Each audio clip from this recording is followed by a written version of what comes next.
Hello YouTube, this is Morgan, Airspeed Prime here with my next Avatar merchandise review, kind of gameplay video. Today I'm going to be taking a look at doing some gameplay from the new Avatar The Last Airbender board game, Crossroads of Destiny. Now, as far as I'm aware, this was only like announced a couple of weeks ago. I remember doing a video not that long ago when this was announced by Funko, because that's the interesting thing about this. This is a Funko game. Now it says it's by Prospero Hall, as I suppose the game designers, but as you can see here, it says Funko Games. So, very interesting, and that obviously visually there doesn't obviously seem to be anything Funko related about this. It's just the characters kind of as we know them.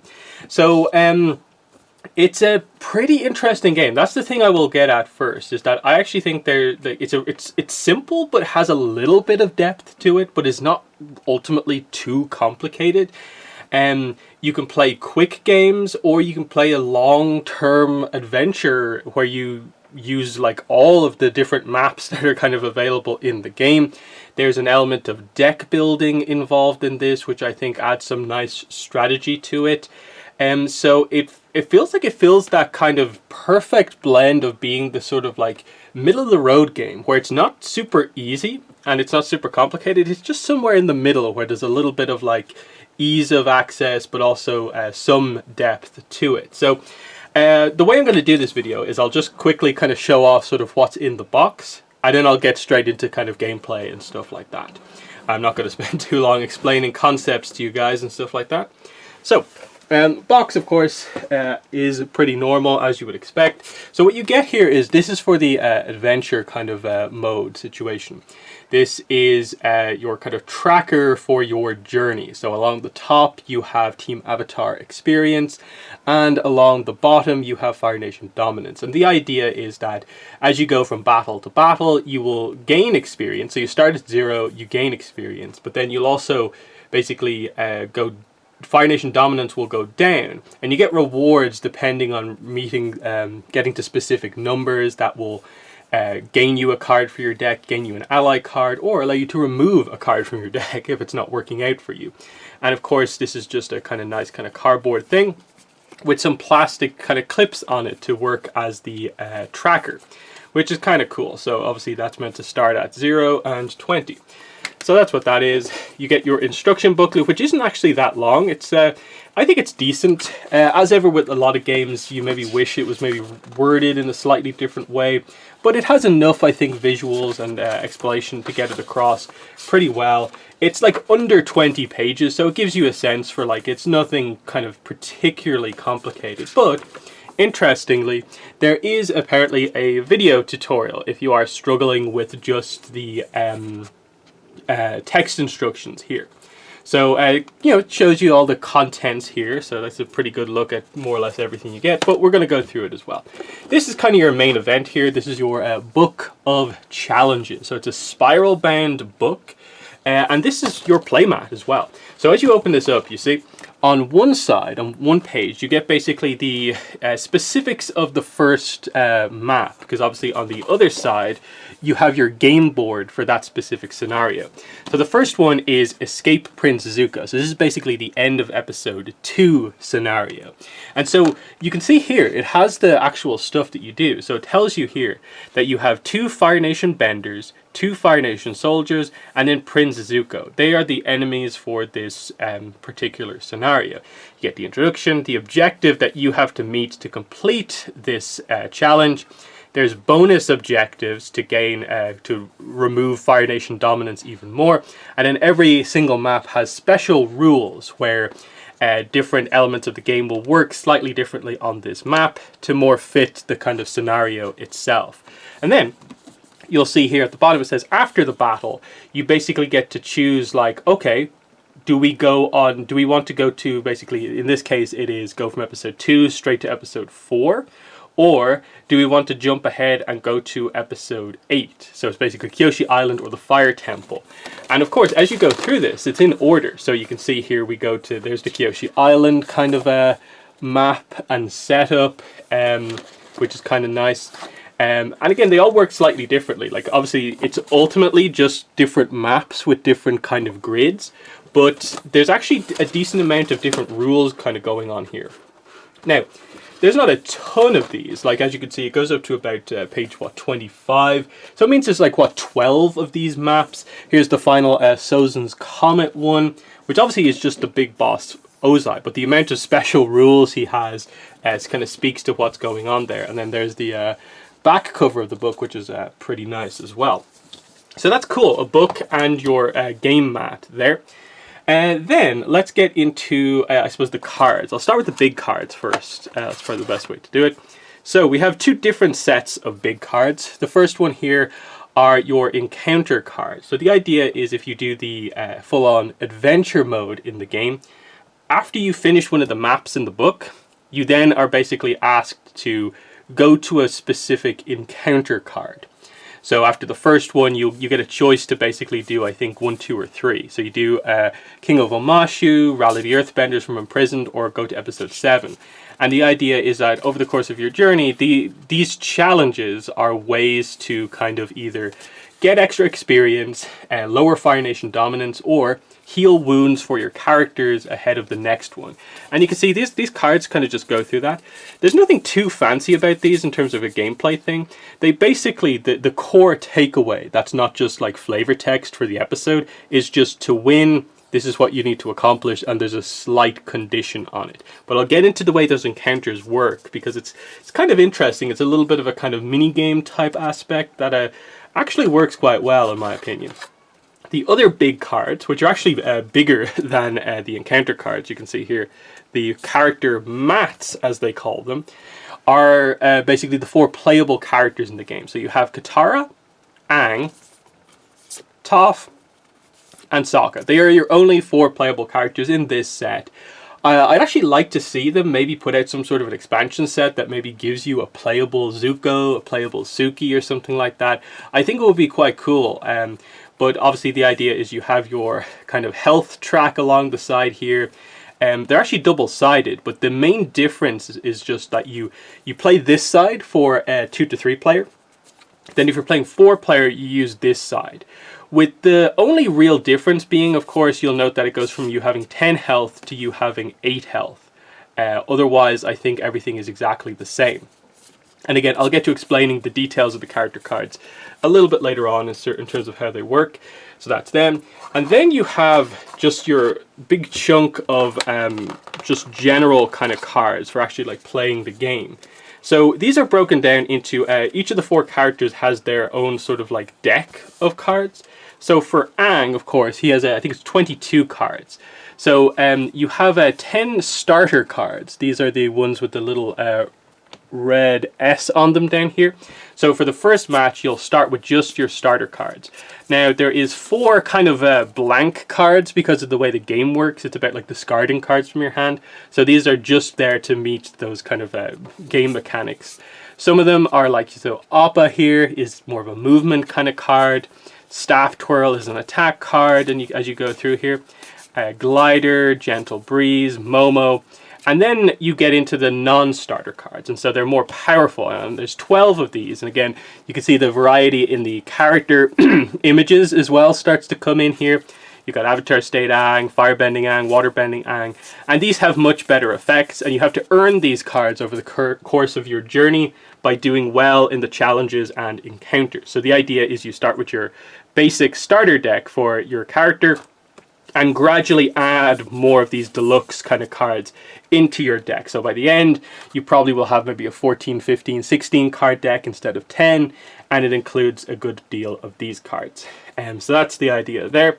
And of course, the idea is that Katara has a similar thing going on where she has her specific cards.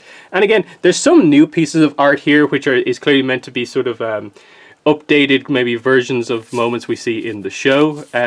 Some of them are similar, but there's some nice stuff here definitely as you go through this. Painted Lady Katara there, Octopus form, Maelstrom, Ice Spear, pretty nice.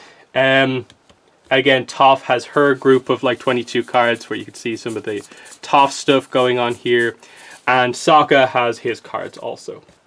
So, not too much I think to say beyond that.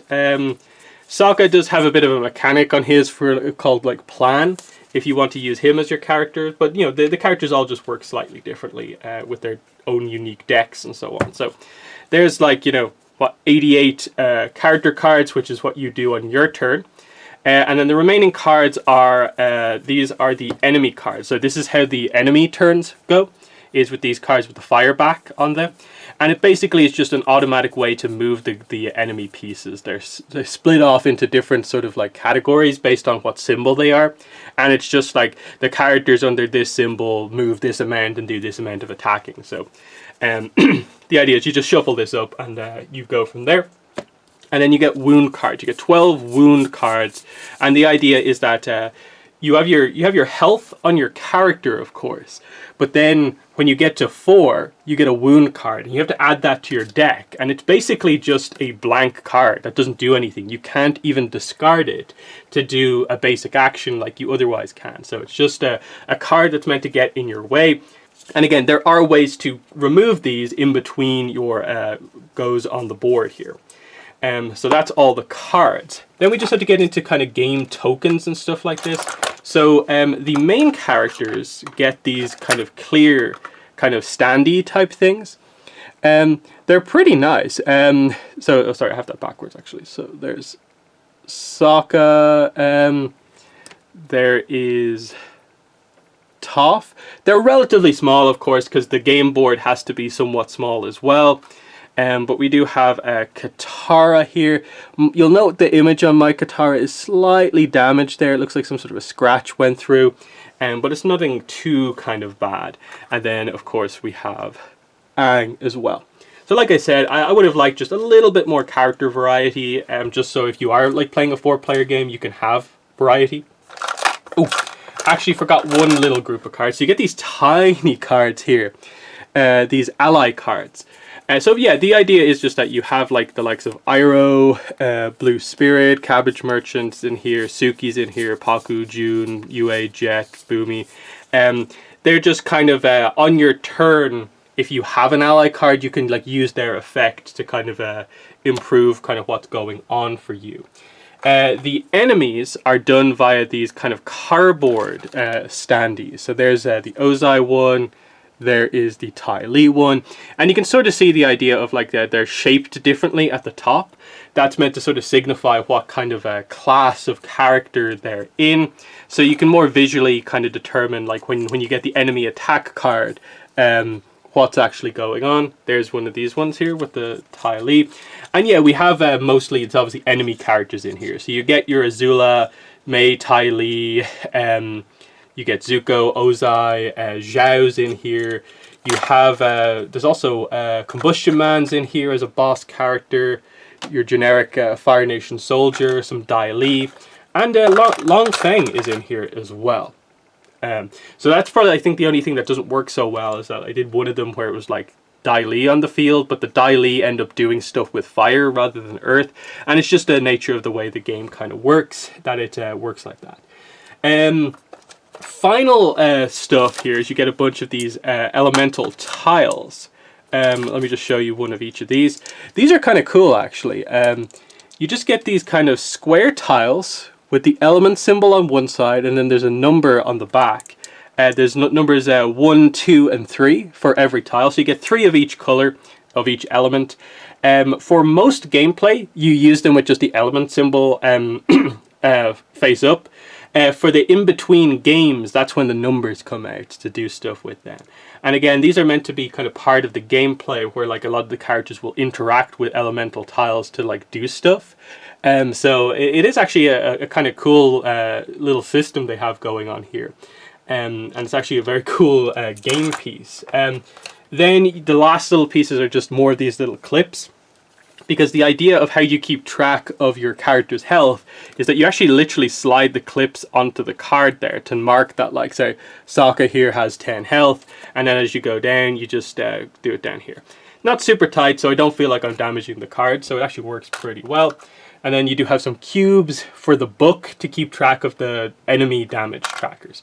But that is basically all of the kind of pieces and stuff like that that you get in the game. So a reasonable amount of sort of like plastic pieces, you know, cardboard pieces, and then there are also other tokens as well. So I probably actually should show these. These are kind of cool.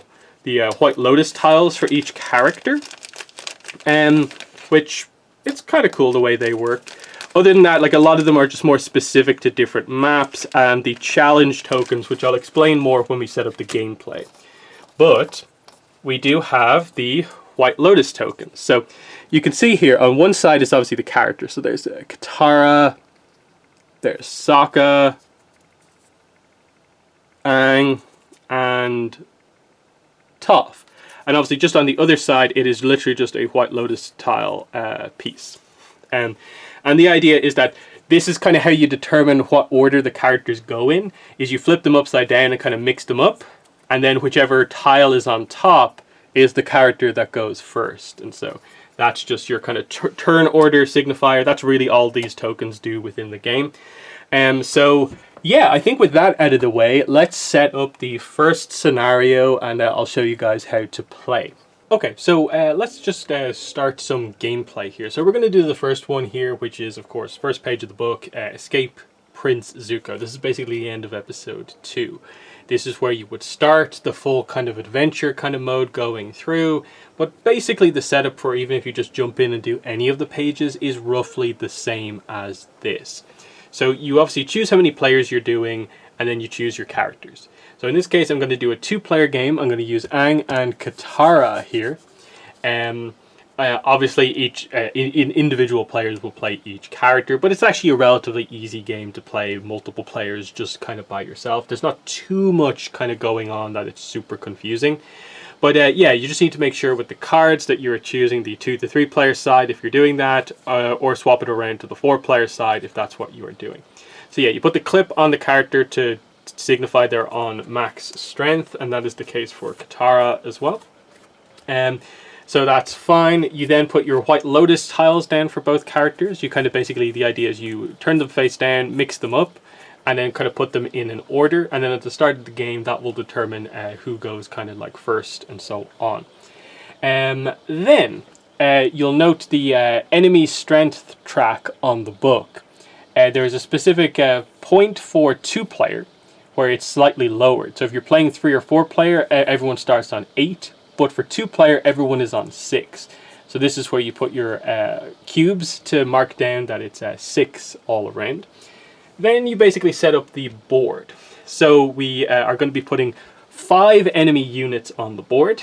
We're going to have 2 Fire Nation Benders, which are going to go here. Because you can see here, the Fire Nation Benders are marked with this kind of orange symbol, and this orange symbol is here on the map.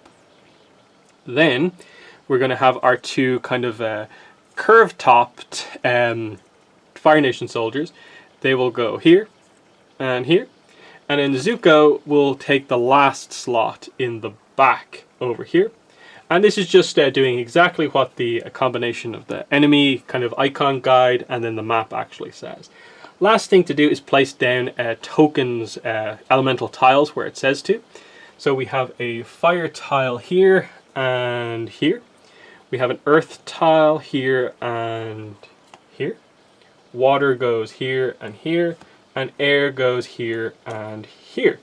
And then there is 1 tile left over off the board. Specific cards will potentially tell you to place a tile somewhere on the board.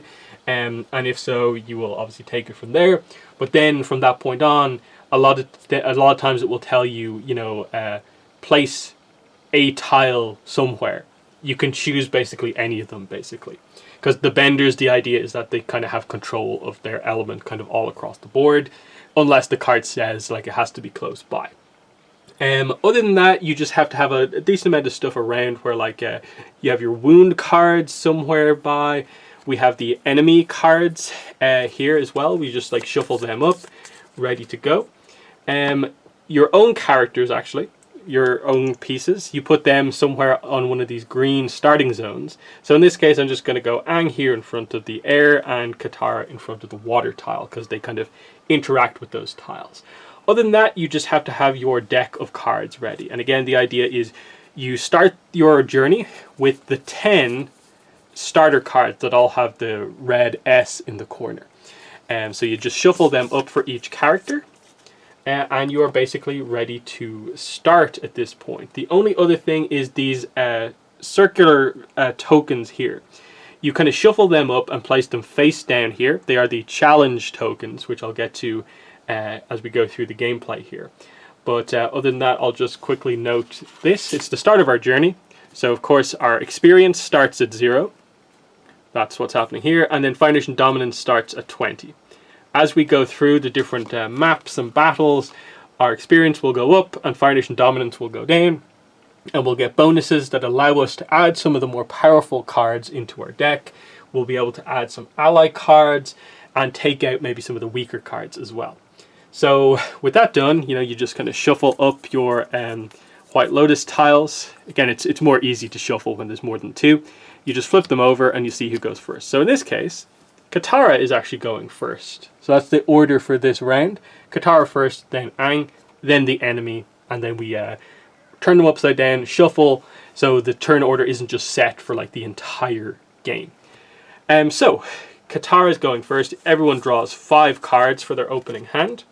And the idea is that you're pretty much always meant to have a hand. You're never meant to just be stuck there with no hand. So there's that.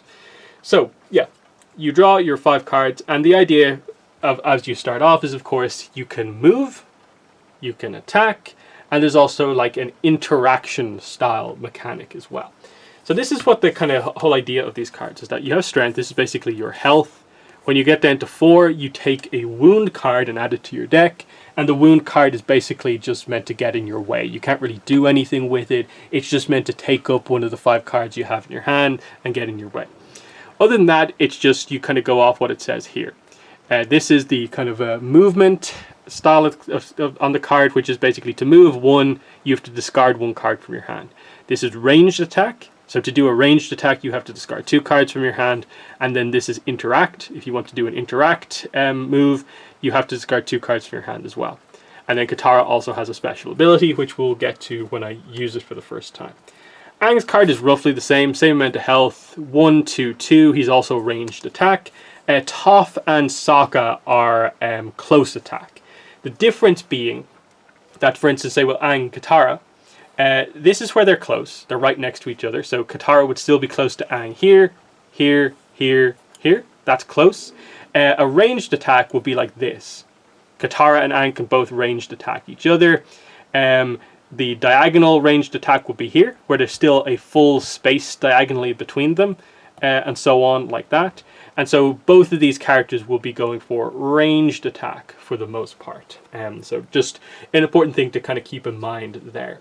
But yeah, otherwise the way the game works is you basically use your hand. You can do any of those basic actions, move, ranged attack, interact, as many times as you want, up to obviously the material you actually have. So you can do that, or you can just play the cards from your hand. So do what it says in the card, goes to the discard pile, or just straight up discard a card to move.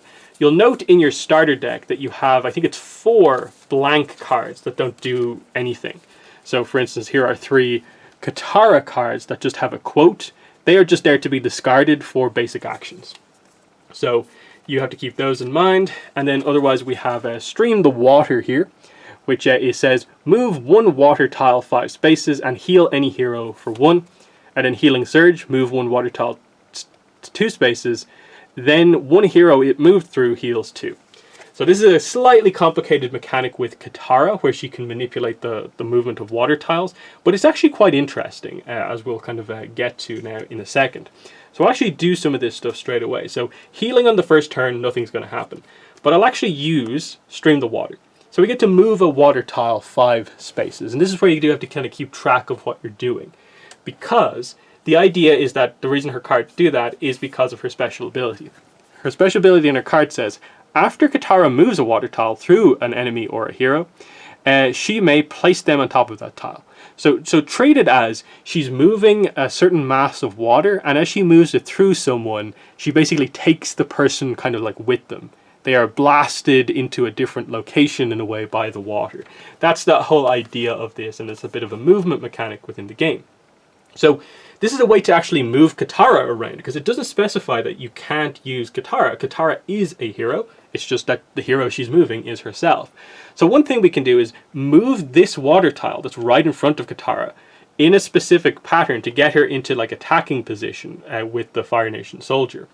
But obviously, you know, it's a bit complicated if we wanted to be like, oh, go over here, when actually we can just move forward one. So like it's one of those kind of weird situations, but you know, you can bring like other characters kind of into position in a way. So the objective for this game, actually, just before we actually take the first move, is of course remove all Fire Nation soldiers and benders. So our aim is not anything to do with Zuko, basically. We just have to eliminate the 2 Fire Nation soldiers and the 2 Fire Nation benders. Now, there's a bonus objective to lower Zuko's strength down to the bottom, which is not 0, but instead like infinity, just as a complete bonus. So our goal is just to get these guys off the map and kind of hope Zuko just doesn't do as much damage ultimately. So we do have to bring those guys into play. So what I'm actually going to do is I'm going to move this water tile. So we're going to go 1, 2, 3. So we're going to put it basically underneath this guy, but then we're going to move it again. So then we're going to go over here and down. So that's the movement of the water tile. I've moved 5 spots, but now I can choose to, with the element of change, bring the character the water tile moved through and put the character onto the spot. So we'll move the Fire Nation bender closer so that this way Katara can probably do most of her attacking on the soldier, and then Aang can maybe get started on the Fire Nation bender, because the way it works with like multiple enemies, which is mostly the kind of grunt units, they share one health track. So I can do all 6 damage to this soldier here, and when it gets to 0, both soldiers will be eliminated off the map. That's the way they do it. They get the offense bonus, but they have the kind of negative of sharing kind of a health pool. So that's what we're going to do. So our healing doesn't work. We've done our water tile kind of movement.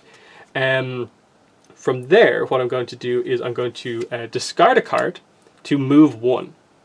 So we'll just move there. We are now within range of the Fire Nation soldier. So I'll do a ranged attack. So we have a full space in between, but it's exactly 1. So I'll discard 2 cards to do that ranged attack. And it's literally just ranged attack 1 for 2. And that is a Fire Nation soldier we're hitting, so it goes down by 1 to 5. So that's our turn for the most part. Because again, we're going to hold on to this card here. And hopefully use it next turn. So as your turn comes to an end, you basically draw back up to full cards in hand. So that's 5. So we draw 4 extra cards. We flip over Katara's tile to designate her turn has ended. But then we also flip over a challenge token up here and do whatever the token says. Now in this case we got a blank token, nothing happens. But that's a bit of a timer that you have, as we'll see. When we use all of these up, one of the blank tokens will cover up the 1 XP, highlighting that we won't get 3 XP, we'll only get 2. If we take even longer, the second one might get covered up, and that's important because that's your track along the top to get rewards. So the idea is this is kind of your turn countdown timer. You want to try and finish this as soon as possible, basically. So that's Katara's turn, and nothing happened there. It is Aang's turn now. So he has his 5 cards. And what do we have here? So we've got 2 blank cards, so 2 ones to just discard.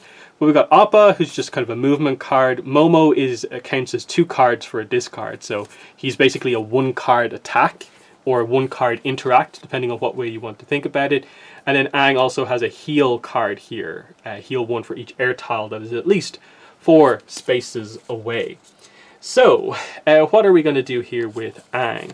So I will actually play Appa. So I'll move Aang forward 1, and it says we can move Katara as well. So I will actually, I'll move Katara forward 1 as well. Then what I will do is I'll discard Gentle Breeze to move Aang forward again. And then I will discard Momo, who counts as 2 cards, to do a ranged attack. So the Fire Nation Bender goes down to 5. And then I'll discard my 2 random cards to do another ranged attack. So it goes down to 4. So there we've done damage to both of our kind of objective kind of things. We've basically used all of our cards. So Aang's turn ends. We flip over the next challenge icon. And we actually got something here. So this is the draw a card one. So this is the positive thing. So what happens here, of course, is for Aang's next turn, he goes up to 5 cards in hand. We then have to refresh his deck, which is just shuffle the discard pile. And then we draw an extra card. And then Katara also gets a 6th card for next time out. But yeah, now that Aang and Katara have both gone, it's the enemy's turn. So you just take the enemy deck here, flip over the top card, and do exactly what it says.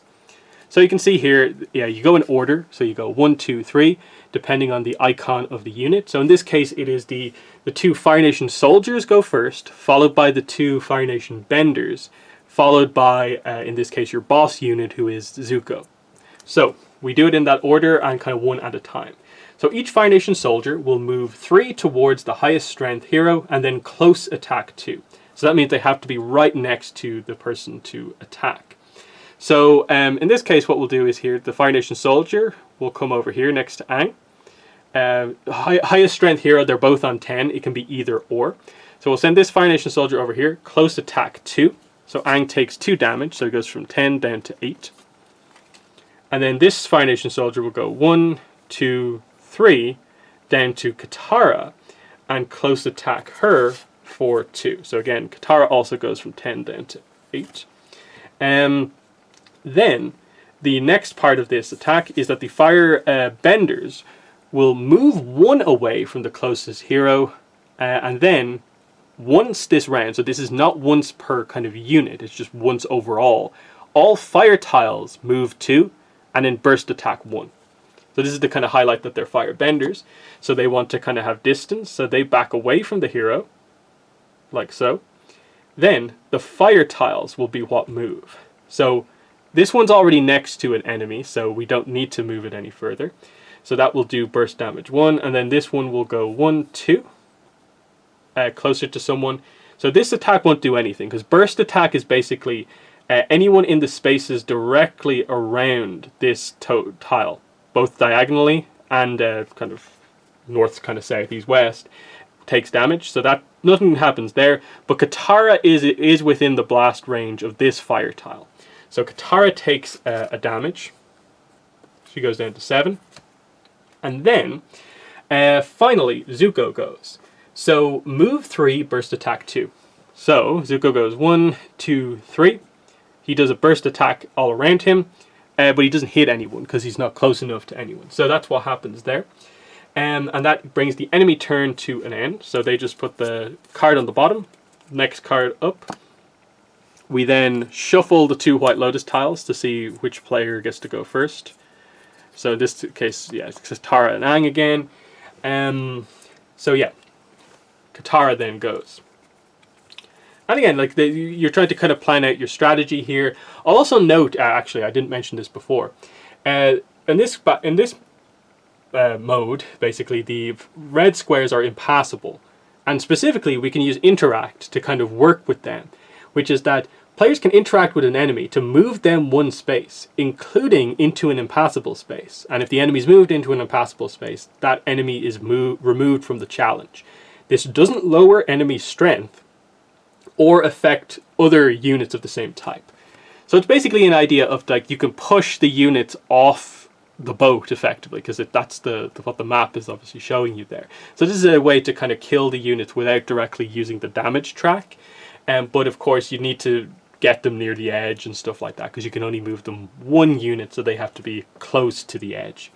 So what do we have in hand here? We have 2 random cards that don't do anything. We have the Momo card here, we have the Appa card, we have Water Whip as well. So yeah, we probably need to do a little bit of healing if possible. So yeah, that's what I'll do. I'll use Healing Surge straight away. So move a water tile 2 spaces. Then one hero it moved through heals 2. So what we'll do is we'll move the water tile here, here. So through Katara. Katara heals 2. So Katara goes up to 9 again. And yeah, that's all that one does. Then we probably need to get into position to do an attack. So I'll discard one card here. Actually, wait. No, I'll use Appa to go here, and then Aang is also allowed to move as well. So I'll move Aang here. I'll then discard one of my random cards to move here. Now we're in ranged attack range. I'll then use Water Whip, which is place a water tile close to Katara, range attack 1, heal any hero 1. So, place a water tile. So we get to put a water tile close to Katara. Now we can actually put this on top of anything around her or whatever. I'll put one here on top of the air tile. There's allowed to be basically as many tiles in a spot as possible. So you could have one of all 4 elements, multiple of the same element in the same spot. That's a kind of cool dynamic of the game. Ranged attack 1 on a Fire Nation soldier, so they go down to 4. And then heal any hero 1, so Aang will get healed by 1, and he'll go back up to 9. And then we still have 2 cards left. And basically we have like the equivalent of like, what, 3 to work with here. But we can really only do kind of 1 extra damage, so I'll just kind of discard both of them effectively to do an extra damage to the Fire Nation soldier. So the Fire Nation soldier now goes down to 3.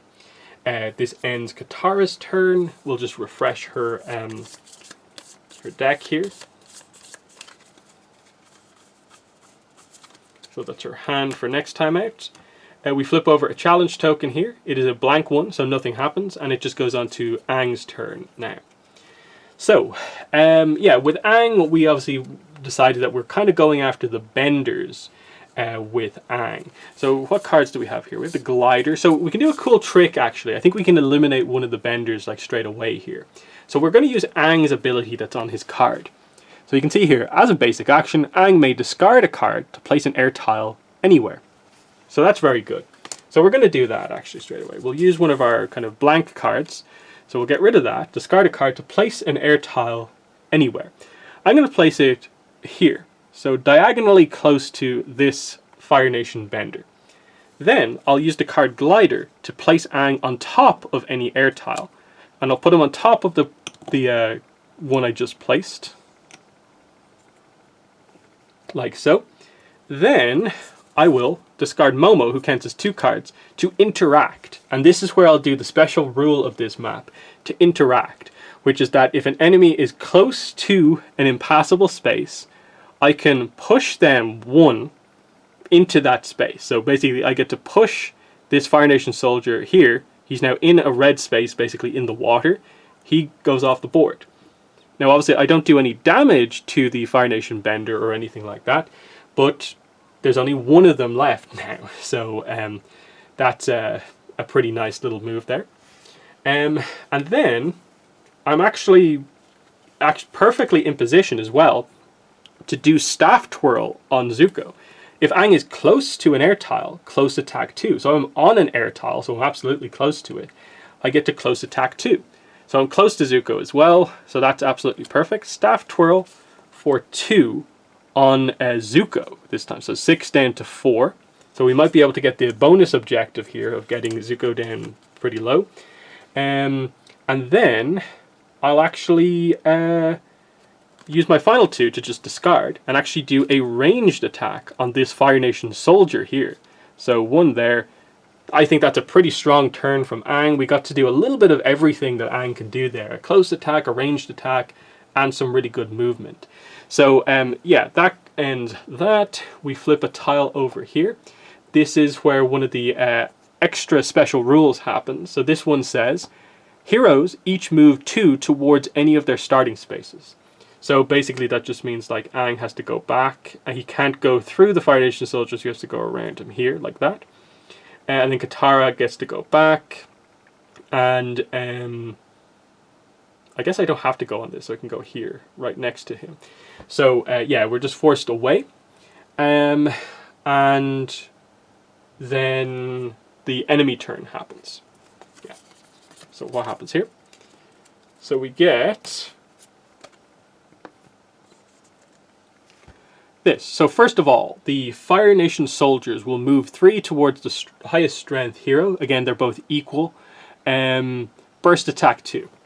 So basically, they're both right next to an equivalent one, so they're each just going to do 2 to each character. So they'll both go down to 7. That's what the 2 Fire Nation soldiers will do. Then the 1 remaining Bender will move 1 away from the closest hero, so all the way back. And then Fire Tiles will move 2, burst attack 1. So this one's already in position. This one will move up here. So Katara will get hit with 2 burst attacks from that. So Katara will go down to 5. And then Zuko will move towards the closest hero. Hero 3. Move towards the closest hero. Oh, sorry. I read that completely wrong. Move the closest hero 3 towards this enemy. And then burst attack 2. So when it's equal, because obviously Zuko's on the middle line, and then he's exactly the same distance away from Katara and Aang, the heroes get to choose. I believe that's what the rules say. So we'll actually move Aang close to Zuko, and Zuko burst attacks 2. So otherwise we would have taken, I think, a wound for Katara there. But that is the enemy turn. So we've managed to mostly kind of get through that pretty okay. So yeah, we need to set up the hands then. So that's 4 cards for Aang. And he needs 1 more. Katara has her hand ready. Yes. And then we just shuffle these again as best we can. Again, it's so difficult to do too. We'll just do that. So Aang goes first this time. So what do we want to do? What do we have here? Gentle breeze. We don't have glider, so we can't maybe get super close to anyone. We have the movement, so we'll do that. Appa will allow us to move. So we'll move around Zuko over this way.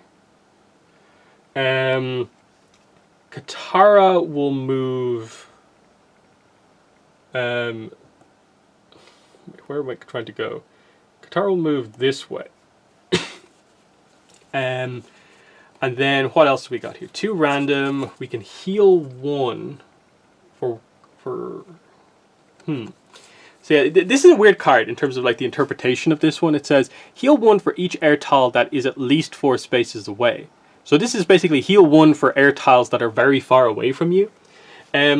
So how do we count this? We like 1, 2, 3, 4. So there's 1 currently. Though I suppose we can move 1, can't we? To heal another. So yeah, what I'll do is I'll use Aang's ability to do that to replace one of the tiles. So I'll get this air tile here, and I'll actually just move it all the way kind of into the corner here. So it's actually also far away. Then I'll use Gentle Breeze, so I get to heal 2 because there's 2 far away air tiles.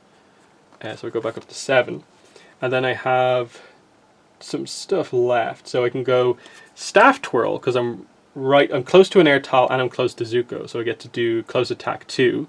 So Zuko takes 2, goes down to 2, and then I'll use my final card to move closer to the Fire Nation Bender. I'll actually go diagonally closer, and that is Aang's turn. Then we do this. So yeah, the other one goes off. So this is a regroup. Each enemy moves 2 away from the hero's starting spaces. So that means we go 1, 2, 1, 2. Zuko can't go through Aang, so he has to kind of go, what, 1, 2? And then the Fire Nation Bender can't go any further than that. Now it is Katara's turn. So what do we have here? 2 cards like so. Now, what do we want to do with Katara? We probably want to get close enough to get rid of the Fire Nation soldiers at very least. So I'll do Strain the Water, and I'll go, so what, 1, 2, 3, 4. So we'll move that tile here and take the Fire Nation soldier along with it using Katara's ability to get him into position. Then I will, yeah, I guess I'll just do that, won't I? Yeah, so pay 2, pay another 2 for 2 ranged attacks right here, and that takes the Fire Nation soldier down to 1 and to 0, which gets rid of both Fire Nation soldiers. And it also ends Katara's turn. So that's Aang's hand, and this is Katara's hand. This will flip up at this point. Whoops. Katara's turn ends, and we go into enemy turn. But first we have to deal with the challenge tokens. What happens when you unlock all 6 of them? You take one of the blank ones and you basically cover up the top of the challenge track. So basically we've lost the ability to finish the battle really early and get 3 experience. So the most we can get here is 2. But what happens is that basically the rest of them get flipped back over. And we just kind of like shuffle them again and relay them out. And obviously the idea is it's a little bit more of a kind of quicker countdown this time, where there's only 5 tokens. And then there'll only be 4. And if you still don't finish by the time you get towards the end here, you lose the game, of course. So yeah, enemy turn. So we have this time Zuko goes first. Move forward towards the highest strength hero, who's Aang, and burst attack 2. So he's right there already. So Aang just takes 2, goes down to 5. And then there's no Firebender. Fire Nation soldiers left. So the final thing we do is place the closest fire tile under the furthest hero, and then that hero discards a card. So from this, Katara's the furthest away, so we place the closest fire tile to the unit under the furthest hero. So that's that. And the hero discards a card. So we'll get rid of one of the random cards that doesn't do anything. And then there's a fire tile under Katara, and that means you take a damage. So Katara goes to 4, meaning she takes a wound. She's down into the red. So what happens is basically a wound card is put from the kind of deck of wound cards into her deck. And that's just going to be a random card that will get in the way of kind of what she can do. As we go forward. So that's a little bit unfortunate that happened to super specifically happen there. But we are getting, I suppose, close to the end of the game here. What we do from there is we decide who goes first. So Katara goes first, followed by Aang. So yeah, Katara is a little bit of a distance away here. Only 4 cards in hand. So, what are we going to do here? We kind of just have to move, don't we? Place a water tile close to Katara, range attack 1, heal any hero 1.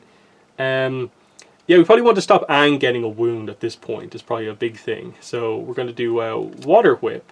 So we'll place a tile close to Katara here.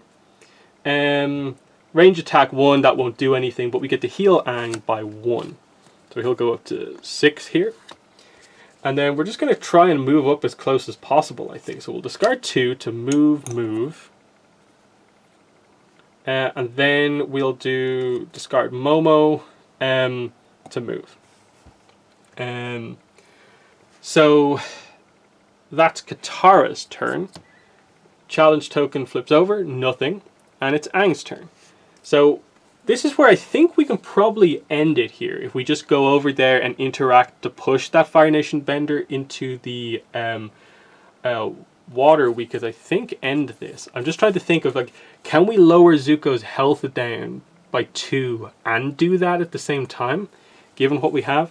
So Momo can be like the interact at the end of the turn, but we do have to get right next to the Fire Nation Bender to do that. We don't have our thing there, so we have to be ranged attack on Zuko. This actually gets quite tricky. So yeah, so I don't know. I'll try and figure this out. So we'll do this. Aang's ability to put an air token here. I'll glider to that. Now I'm close to him. I can then use Momo to interact with the... Oh, wait, actually, sorry. I have to do... Yeah, I don't think I have the time, actually. I think I just have to probably end it here. Otherwise, like, we'll go through a whole other, like, turn sequence. Or is it worth it to kind of go through all this? Because, like, I can end it right now. I can just basically use the Momo to kind of push him into this and get rid of him, and that ends the game. But I'll miss out on the bonus. I think I'll just do that, though. So we get rid of this guy, and because the objective is just get rid of all soldiers and benders, not Zuko, that ends the game. So, what happens here? Well, if you're just playing a single round of this first map, that's it. You've won, you've got the enjoyment of playing the game. But if you are playing the journey mode, what do you do next? Well, obviously you kind of clear up here.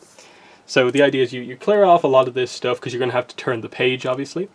So the game is over. None of this stuff matters as much anymore. We clear off like the tiles and so on, all the units. And it says here after the battle, choose one to continue your journey. A, go to Kyoshi Island, turn the page basically to page 4 and 5. Or do you want to go to the Fire Nation and basically do the events of episode 8? If so, skip to page 6/7. So the idea is, you know, we've done this one. We get to choose to either go to the second one and do Kyoshi, or skip ahead and do this one. And it's completely up to you, but, you know, I would say probably Kyoshi Island is the obvious one to do. But the other thing you do is you do your kind of wrap up on this. So let's just go back to the first page again and highlight what we did here. So when we finished the game, the challenge track still had 2 experience left. So what happens here is we get 2 experience. So Team Avatar experience goes from 0 to 2. Note how we passed a green icon here, meaning we gain an action card for both Aang and Katara's deck, and we'll do that in a second. But also, other objectives. So we met the first bonus objective, which was defeat all Fire Nation soldiers and benders. We didn't meet the second one, because we didn't quite get Zuko's health down to the bottom. But we still go -1, so we go from 20 down to 19, and you notice now we're on the purple 19, meaning we gain an ally card. So 2 of the things in between matches that we have to do now is gain an action card and gain an ally card. So we'll do the ally card first because it's very simple. You just take the ally cards here, all mixed up, you kind of shuffle them. You basically draw 2 and you get to pick one of these 2 random ones. So you get to look at them. So we got Pakku and Suki. So Pakku says, this round add 1 to each heal action done by a hero. I wouldn't say that's super kind of lore accurate, but I sort of get it. That should have been probably Yagoda. Suki is, when each hero does their first action this round, they do that action again. I think Suki is a lot better, so we add Suki. And the idea of how you use these is that on any character's specific turn, they could just be like, I'm using my ally. And what happens is you do the effect, and then the character goes face down. And that's them done for the duration of that specific challenge, but they reactivate again when you go onto a new map. You get to keep them, and as you gain more allies, you have like multiple kind of characters to do. But Suki is part of the team now. So she's there to be used by Aang or Katara going forward. Then we go to the gain an action card part of things. So what happens here is we're obviously using these starter cards here. Now do be aware that the way that what has happened here in this game, 10 cards in Aang's deck, 10 cards in Katara's deck. But Katara got a wound. So the wound is part of her deck, and the wound continues into the next game. So on, say, Kyoshi Island, Katara will have the wound in her deck. That gets shuffled in, and she absolutely has the chance to draw that on, say, like her opening hand. And so it still counts as a card, so she gets that and 4 other cards instead of 5 cards. So we'll address how you get rid of these in a second, but that means she has 11 cards in deck, but one of them is basically useless, and you want to get rid of that. But what about the other cards? Because I obviously showed you these before. The idea that there are these other non-starter action cards. This is how you get them. It's by doing well, by hitting the green icons on these 2 tracks, you get to add action cards to your deck. So it's 1 per deck. So we get to do 1 for Aang and 1 for Katara. So what you do is you shuffle, there's 12 of them if you haven't added any yet. You do the same thing. You shuffle them up, draw 2, choose 1. So for Aang here we get Avatar State and Storm Burst. So Avatar State says this turn add 1 to each number on Aang's action cards. So a lot of his like close attack 2s would now be close attack 3s, move 2s would be move 3s, that sort of thing. Storm Burst is choose an air tile to burst attack 1. Heroes close to that tile each heal 1. So because Aang can place air tiles anywhere, this makes his air tiles suddenly more offensive as well. So I think Storm Burst is the more effective one to add to the deck. So Storm Burst goes straight into the deck. This goes back. And these are the cards to choose from next time Aang gets an action card. So Aang's deck is now up to 11, of course. And Katara will add her 12th card to the deck, though keep in mind one of them is a wound. So we do the same for Katara.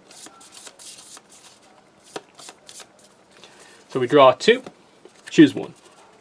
So we get Courageous Rally, which is move a water tile 2 spaces. Then each hero close to a water tile does a free basic action. Maelstrom is burst attack 1. Then Katara moves each close enemy 3 spaces. So you want to get Katara close to the enemy to burst attack, potentially multiple of them. Then you actually move them away to clear space and maybe protect her for next turn. I think Katara probably needs more offense, so I'm going to add Maelstrom to the deck, and Courageous Rally we might be able to get later on. And there's some quite powerful cards in here that do some really, really good stuff. For like Rushing River, move the water tile through multiple enemies to do damage. Place 2 water tiles and heal. Octopus Form seems very good. You have more healing stuff. Ice Slide. There's a lot going on here. Same with Aang, has some very, very nice stuff going on in his deck as well. Yeah, like look at that one. Place an air tile anywhere. Do 1 damage to each enemy in a straight line between Aang and each air tile. That seems really, really cool to just like set up the kind of connection of all that stuff. So they are the decks kind of going forward. And the idea is that you have those cards are in your decks. As you go into the Kyoshi Island setup, Katara has a wound. Now do keep in mind, when you start again, you do go back up to 10. It's just that Katara has a wound which will hinder her in combat if you draw it. But now we have an ally, kind of the perfect ally for Kyoshi. And we go again. But there's one extra thing. I haven't shown off these cards yet, have I? That's what comes into play in every kind of scenario after the first one. You'll notice what it says in After the Battle on Kyoshi. A. Do you want to A. Recover? Will you attempt to mend your wounds while visiting Omashu? Or B. Focus. Do you want to attempt to increase your Team Avatar experience by visiting the spirit world to quell an angry forest spirit?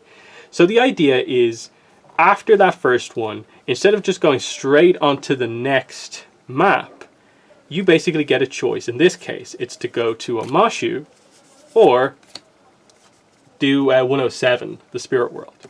And so the idea is, it's mostly flavor text here, the screenshot on each card, of course. Flip it over to see what happens. You complete a recovering encounter, complete a focusing encounter. It tells you what to do here. So the recovering encounter says basically play the recovering encounter game, and to win, you have to collect 3 pairs. For the focusing encounter, it says to win, play the focusing encounter and overcome 3 conflicts. And so the idea is, with the recovering encounter, if you win, all heroes remove all wounds from their decks. If you lose, 1 hero removes all wounds. So you still get the bonus of like winning the match and getting the bonus here. It's just, you can be in situations where, like, say you had a team of 4, you all took a wound. you'd like to get rid of them all rather than just one player. But you still get the bonus there. The focusing encounter, of course, is like if you win, increase team avatar experience by 3. If you lose, only by 1. So 3 experience is huge, but you'll note the games that you kind of have to play to make this work. I'll also just quickly bring in number 2 here, which if you went in the other direction, I think, to the Fire Temple, you get to do the Rally the Earthbenders one, and this is where you play the Uprising encounter to try and stack tiles, and that will lower Fire Nation dominance by 1, 2, or 3, depending on how much you do. They're the 3 different games you play in between rounds, and you play the games using the tiles. So this is where you have to bring in all of the tiles. All 12 are used in all kind of these games, except the Uprising one. I think you don't need all of them. But the idea here is, let's do the recovery encounter. Okay, so let's try a recovering encounter. So basically what you do is you set up the tiles like this, kind of randomly, all element symbols facing up. And the idea is you play this kind of game of kind of pairs, effectively. This is the kind of whole idea here.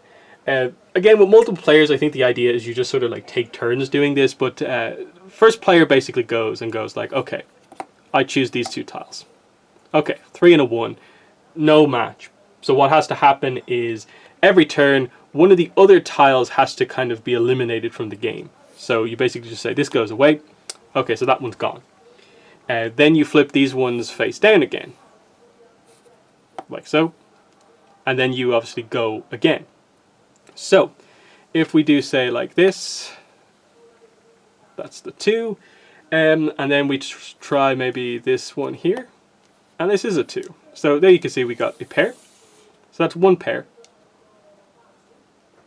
And now, even though we got a pair, we still have to get rid of one of the other kind of things from the game, of course. So let's just say we get rid of this, the red 3. So let's go again. So we go 3 here, and I think we know that the 3 for green is here. So there's 1. And now we obviously know that these 2 are a pair as well, but we still have to eliminate one of these. So we'll get rid of this. It's the 1. And then we just go for like, okay, this and this is the 1. And then we have to get rid of something, which is, let's say, this. And obviously this isn't a pair at that point. And so the idea is we've ended up with 3 pairs. We have 1. We get to remove all wounds. That's how that game works. Now, the third game, the focusing encounter, is also kind of dependent on kind of knowing where things are. So we just have to kind of mess these up so we don't know what's what, and then kind of pair them up like so. So you stack the 3 3 water on top of 3 air, and then the 3 earth on top of 3 fire, like so, just in a line like that. And the idea is that this line, water and air are yours. You're going up against earth and fire. And you, again, are trying to kind of pair them up, but this time a match against each other. It's like the numbers kind of facing off against each other. So we lead with the idea of like, say, okay, you get to look at 1 tile, then you have to make your choice. So let's say we just do this. We look at this fire tile here. It's a 2. Now we have to pair 1 from our side up against 1 from this side. You don't have to choose the one you just chose, but you know, that's just the idea. So it's pretty random at this point, so let's just pair these 2 off against each other here. Now we start again. We get to look at another 1 overall. So let's do this. So we now know that the 3 is there, so it gives us a sense for like, okay, this is the 1. Let's pair let's see, this random 1 off against the 1, which is here, and then we go again. So now let's flip 1 over on our side, so that's the 1. So then we know that this is higher, so let's pair this off against this. Then we get to flip another 1 over, so there's the 3. So then let's do, say, this against this. Then we get to look at this, and ultimately, like, that one hasn't gone particularly well. Like, there's 2 losses already. This is a win. This is also a win. Oh, this is a win as well. And that is a draw. So I believe that is actually my first time playing this game where I've actually won. The few times I've actually tried to do this one, it hasn't worked out where I've won. It's actually a kind of tricky game, but the idea is like that's how you win the focusing encounter. The middle one, the uprising encounter, is literally just stacking tiles. It's literally just like, oh, 1, 2, there's a 1 point. If we stack another one on, oh, that's 2 points. And you can choose to leave it there, like, oh, I'm done. I'll just get the 2 points. Or you can try and go for the third one, but like, oh, there's 3 points. I got it. But obviously the idea is if you make it fall, it's like, oh, I get no points. And look, there's a little bit of strategy to it. They teach you this in the book. Basically, if you kind of stack them kind of back and forth, sorry, offset by 90 degrees, it makes it slightly easy. This is easy. It'd be so easy if it wasn't the stress of doing this on camera. But they say like this is a kind of slightly easier way to do it, of course, overall. But you know, you see the idea. Like you can do it either way, and that's how that one works. So that is the game, and you just kind of go through it. It goes all the way up, like I said, to like Sozin's Comet at the end, and you have the Crystal Catacombs. Along the way, your deck's going to get bigger and all that sort of stuff. I think it's a very fun game. Like I said, it's that kind of nice middle ground where it's simple at its core, but there's a little bit of depth to it.